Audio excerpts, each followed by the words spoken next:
ഹരേ കൃഷ്ണ. സർവം ശ്രീകൃഷ്ണാർപ്പണമസ്തു. നാളെ നമ്മുടെ ഗുരുവായൂരപ്പന്റെ കണ്ണന്റെ പിറന്നാളല്ലേ. നാളെ കണ്ണനെ ധ്യാനിക്കുന്നതിലൂടെ, കണ്ണന്റെ നാമം ജപിക്കുന്നതിലൂടെ വീടുകൾ സമൃദ്ധിയാൽ നിറയുമെന്നും എല്ലാ കഷ്ടങ്ങളും തീരുമെന്നുമാണ് വിശ്വാസം. അതായത് ഭഗവാന്റെ പിറന്നാൾ ദിനത്തിൽ ഭഗവാന്റെ നാമം ജപിക്കുന്നവർക്ക്, ഭഗവാനെ എപ്പോഴും സ്മരിക്കുന്നവർക്ക് കണ്ണൻ എല്ലാ ആഗ്രഹങ്ങളും നടത്തിക്കൊടുക്കും എന്നാണ് വിശ്വാസം.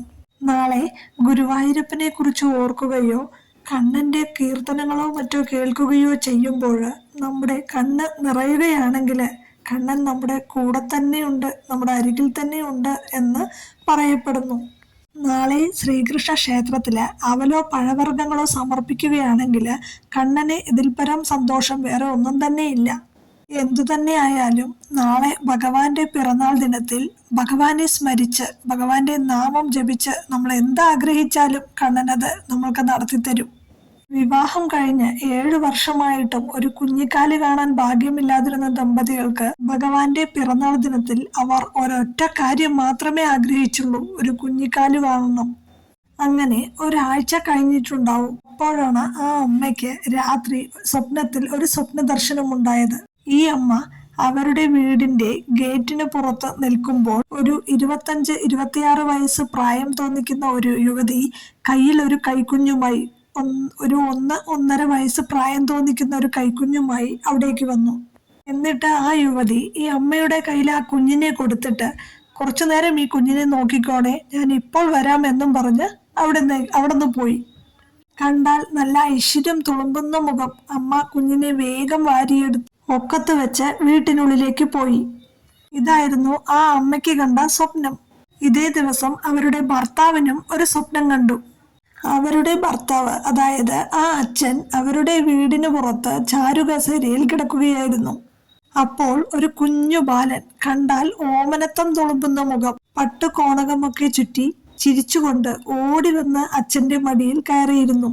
അപ്പോൾ ആ അച്ഛൻ, ഏതാ ഈ കുട്ടി എവിടുന്നാ വരണേ, ഈ കുട്ടിയുടെ കൂടെ ആരുമില്ലേ, തനിച്ചാണോ ഈ കുട്ടിയെ വിട്ടിരിക്കുന്നത് എന്നെല്ലാം പറഞ്ഞ് ആ കുഞ്ഞു ബാലനെ വാരിയെടുത്തു.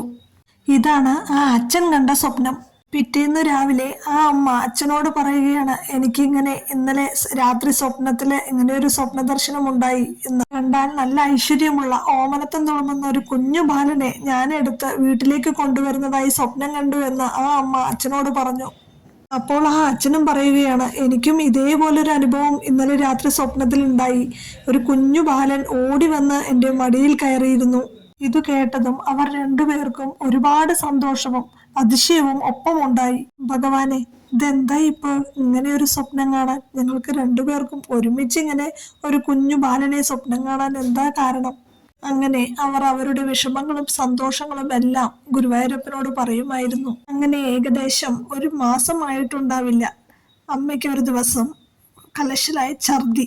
ഭക്ഷണം കഴിച്ചതിന്റെ എന്തെങ്കിലും പ്രശ്നമായിരിക്കുമോ എന്ന് കരുതി ഡോക്ടറെ കാണാമെന്ന് കരുതി ഹോസ്പിറ്റലിലേക്ക് പോയി. ഡോക്ടർ വിശദമായ ചെക്കപ്പ് എല്ലാം നടത്തിയ ശേഷം പറഞ്ഞു, നിങ്ങൾ ഒരു അച്ഛനും അമ്മയും ആവാൻ പോകുന്നു. ഇത് കേട്ടതും അവർക്കുണ്ടായ ആനന്ദം പറഞ്ഞറിയിക്കേണ്ടതിന്റെ ഒരാവശ്യവുമില്ലല്ലോ. ഭഗവാന്റെ പിറന്നാൾ ദിനത്തിൽ അവർ ഏറ്റവും കൂടുതൽ ആഗ്രഹിച്ച് പ്രാർത്ഥിച്ചതും ഒരു കുഞ്ഞിക്കാല് കാണണം എന്ന് തന്നെയായിരുന്നല്ലോ. അതാ അവരുടെ ആഗ്രഹം സാക്ഷാൽ ഗുരുവായൂരപ്പൻ നടത്തി കൊടുത്തിരിക്കുന്നു. അവർക്ക് ആദ്യമേ ഗുരുവായൂരപ്പൻ സ്വപ്നത്തിലൂടെ ആ ദർശനം കാണിച്ചു കൊടുത്തിരുന്നു. ഇപ്പോഴിതാ അത് യാഥാർത്ഥ്യമാവുകയും ചെയ്തു. അങ്ങനെ ആ അമ്മ ഒരു കുഞ്ഞു ബാലന് ജന്മം നൽകി. ഗുരുവായൂരപ്പൻ അവർക്ക് കൊടുത്ത സമ്മാനം. ആ കുഞ്ഞിന് അവർ മാധവ് എന്ന് പേരിട്ടു. നമ്മുടെ കൃഷ്ണന്റെ, ഗുരുവായൂരപ്പന്റെ വേറൊരു പേര് തന്നെയാണല്ലോ. ഗുരുവായൂരമ്പലത്തിൽ വന്ന് കുഞ്ഞിന് ചോറൂണ് നടത്തുകയും ചെയ്തു. ഇന്ന് ആ കുഞ്ഞും അച്ഛനും അമ്മയും സുഖമായി ജീവിക്കുന്നു.